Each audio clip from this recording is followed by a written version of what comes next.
So, we're here to talk about teaching with technology and the interactive ways you can use it. I'm Alex Phillips, I'm a digital and IT teacher.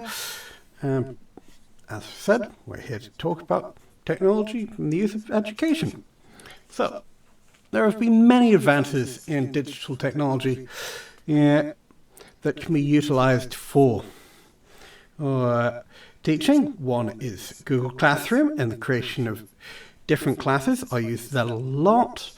I have started creating questions, student pools and polls that you can put on there to allow students to type out answers in their English.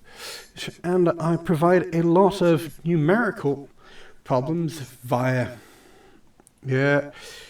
different sources of AI-generated questions I put into Blockit to then create a quiz that also interact with the subject matter, usually coding. At least that's what I've been making of late. But most subjects, you can utilize this, and tech is your friend to do this.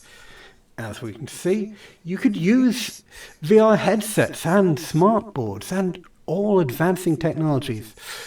I've tried a lot of using the smartboard in our classrooms to try and get students to be more included in the class so that they can actually interact and play with it and get people to interact and be included.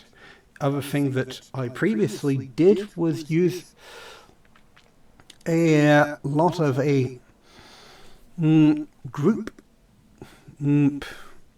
slide show that I've not been able to do as much now that it's been removed, but I could give them access to slides themselves and just make them group up and work on there.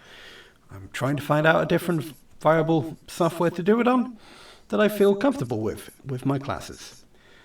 But if I have VR headsets, they've been shown stuff like engineering and building things can do a lot of maths problems. You can make interactive environments that I've made in VR myself that I've not done with students.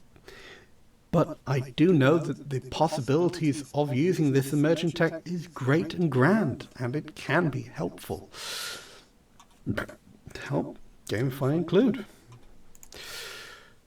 And one of the things, as I said earlier, I use a lot of Blockit and W3 Schools, and there's a lot of coding and a lot of interesting maths you can do with these students. And you can test people's English skills using things like polls that you can find on sites like Kaolu Edu or in Mental Up. And I like to use bouncy balls to make a leveling environment for the safety of my class's sound levels, to just try and keep everyone included so that it's not too quiet or not too loud in the class that I can't talk quietly with students. But there are also games on Blockit that are specifically already have maths included into the game design. So I can give them a quiz on anything, even something that they might just find a simple task like flags or logos. I can then include activities about English or maths or even about computer science into these small things like using CryptoHack, and then chat about crypto and hacking to include them into these more wider subjects in a fun and engaging way.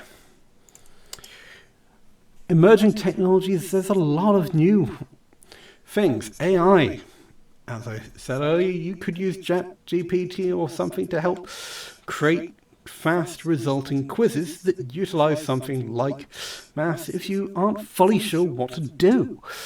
But you can also utilize things like Lesson Up to generate some PowerPoint presentations or some basic systems if you're not sure. But there's also communities like Minecraft for Education. That's a nice, safe environment that most of your students will already know how to use because they've played Minecraft for games, but not for education. And the educational version has specifics that can help with both English, maths, science, and digital IT. There's a coding script in there to help teach people how to make their own things in Minecraft using code. It's a brilliant set of systems. Canva, you can utilize to make your games even more, make your lessons even more interesting, using just the digital software that generates a bunch of things, using either templates or making your own stuff on there. Digital IT is helping to engage all of your students. And with the communities there, it is great and grand. But applying it to teaching, there is a lot of things you can do, such as using the Google Chat to engage specifically with your students outside of lessons and in. You can send messages to them. You can get them sending messages to each other.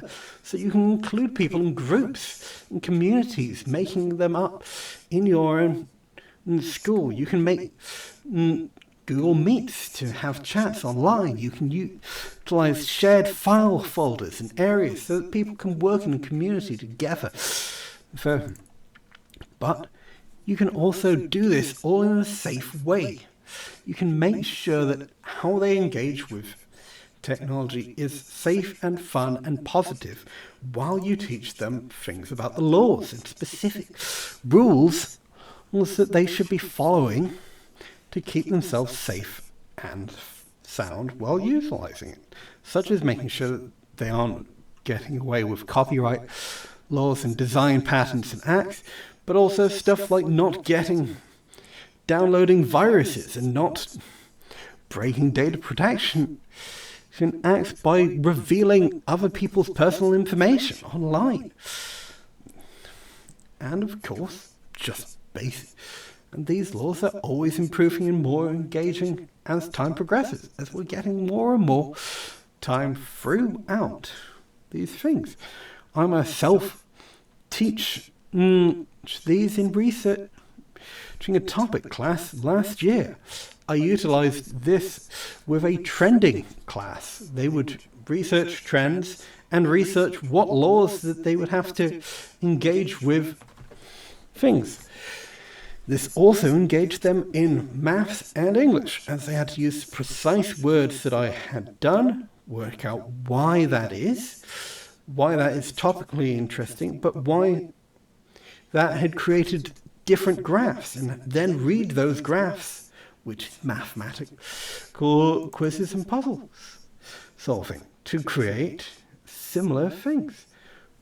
And you can engage them with safeguarding rules and making sure that you emphasize the positive ways to use technology while also being concerned about the dangers of tech, engaging them in the knowledge about the rules and of how to engage people online, while also choosing to make sure that you yourself emphasize the use and great power that they have with this modern set of technologies. Great things exist.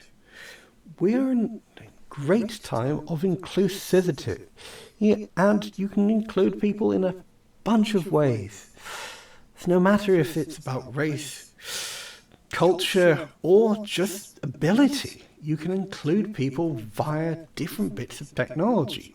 You can give them virtual avatars that do not make people think and utilize anything different than who they are. They can pretend to be something completely normal, or you can try and engage them with making their own avatars for the Google Classroom area, personifying who they are to the class and getting usually welcome. You can try quizzes on Blockit. You can teach people to engage with things that they aren't normally really good at, or don't think that they'll ever have skill because they're not the right kind of people with Code Combat. Teaching them via games, teaching them to engage with this software how they would find it easy. You can utilize anything in technology to make teaching easier for your students, and that is why you should use technology, and that is why I use it. Thank you for listening.